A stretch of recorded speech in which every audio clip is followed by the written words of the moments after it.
Kenapa kita masih tak boleh buat kereta sepenuhnya macam Jepun contohnya? Kat mana problem dia? Sebab kita tak control knowledge yang tadi lah, property knowledge tu. Nah, so dia knowledge ni pun ada banyak level lah kan. So knowledge yang level Knowledge paling utama lah. knowledge boleh pincang panjang lah ni, tapi knowledge yang menjadi asas wujudnya industri tu dan untuk survive, namanya advanced knowledge yang boleh survivekan industri tu, itulah yang menyebabkan dia memiliki industri tu. Walaupun sebenarnya contoh yang pasang Toyota ni, banyak parts dia bukan pasang kat Jepun pun. Bukan dihasilkan oleh Jepun pun. Kan ada kilang kat Thailand, ada kilang kat Malaysia, ada kilang sebagainya kan. Dipanggil dia apa? Istilah dia tu dia pecahkan lah. Dipecahkan supply chain tu. Dan dia sebenarnya pada dia tu ada apa? Pada dia tu knowledge tu je.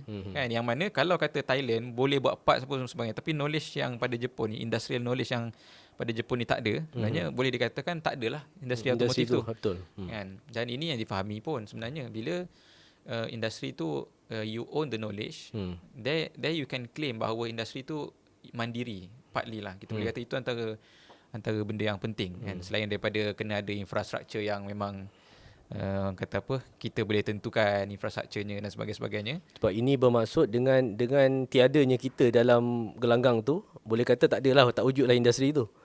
Macam contoh lah sekarang dia ni. orang sangat memerlukan kita dalam industri tu.